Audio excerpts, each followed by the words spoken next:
ความเดียวกันนี้ในการดำเนินกองประชุมสำหรับภาคบ่ายนี้ทั้งผู้แทนประชาชนก็ได้มีความเห็นเสนอให้ทางรัฐบาลนั้นเอาใจใส่ต่อกับการจุดสุมและก็มีมาตรการเข้มงวดในการจัดตั้งปฏิบัติแผนพัฒนาเศรษฐกิจสังคมเพื่อแก้ไขชีวิตการเป็นอยู่ของประชาชนให้นับมือนับดีขึ้นภายหลังที่รัฐบาลได้รายงานการจัดตั้งปฏิบัติแผนพัฒนาเศรษฐกิจสังคมแห่งชาติแผนงบประมาณแห่งรัฐและแผนเงินตรา6 เดือนต้นปี 2026 และแผนเวียกยุดสุม6 เดือนท้ายปี 2026 ผู้แทนกองประชุมสมัยวิสามัญเทื่อที่1สภาแห่งชาติสุดที่10ก็ได้มีการประกอบความคิดเห็นต่อกับเรื่องการดังกล่าวนี้ในนี้ท่านวิไลวงศ์บุตรดาคำรองประธานคณะประจำสภาแห่งชาติต่างหน้าคณะประจำสภาแห่งชาติได้มีความเห็นเสนอบางมาตรการเพิ่มเติมให้รัฐบาลสืบต่อในการสุกยู่พัฒนาเศรษฐกิจสังคมแห่งชาติให้มีการขยายตัวมีคุณภาพรักษาเสถียรภาพทางด้านการเงินตราให้มีความนักแน่นต่อเนื่องยืนยงและบรรลุตามแผนการ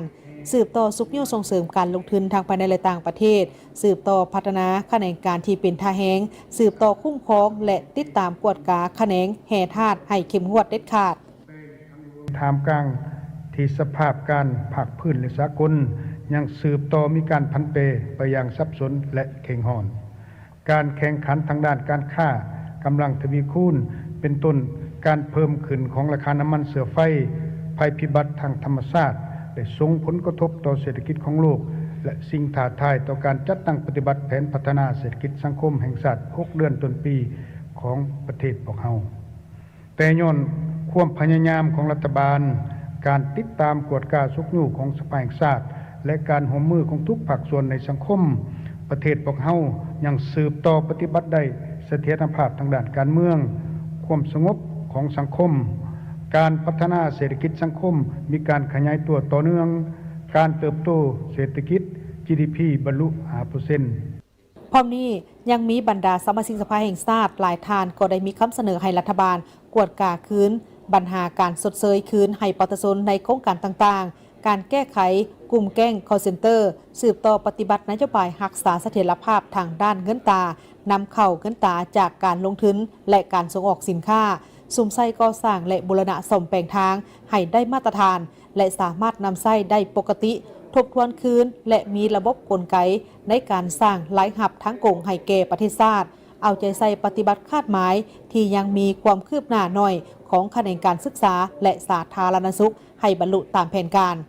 ารปฏิบัติคาดหมายพัฒนาชนบทและแก้ไขความทุกข์ยากติดพันกับการก่อสร้างรากฐานการเมืองให้แข็งแรงกว่าเก่าและการก้าวเกี่ยมรับมือกับภัยธรรมชาติอยู่ในแขนงการศึกษาถึงแม้ว่ารัฐบาลได้มีความพยายามแก้ไข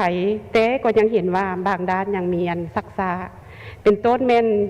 พวกเราได้รับฟังว่าครูได้แก้ไขปัญหาครูอาสาและการขาดแคลนครูโดยพื้นฐานซึ่งเป็นปัญหาที่แก่ยาวมาและก็บรรดาสมาชิกสภาพวกเราได้ยกขึ้นตลอดเนาะแต่ว่ามาฮอดปัจจุบันนี้ก็เห็นว่าได้รับการแก้ไข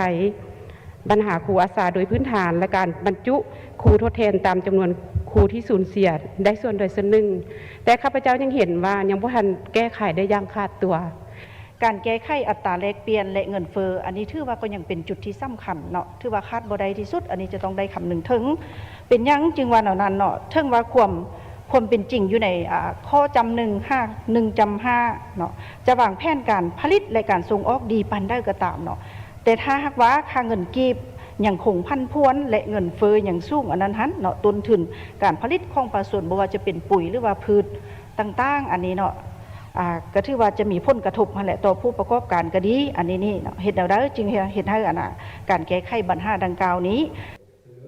นอกนี้สมาชิกสภาแห่งชาติยังได้เสนอให้รัฐบาลกวดกาคืนปรากฏการณ์ยอดข้อต่างๆในสังคมที่สร้างความเสียหายและก่อความบ่สงบในสังคมพร้อมนี้ยังเสนอให้มีการปฏิบัติมาตรการที่เข้มงวดในการจัดตั้งปฏิบัติแผนพัฒนาเศรษฐกิจสังคมเพื่อแก้ไขชีวิตการเป็นอยู่ของประชาชนให้นับมือดีขึ้น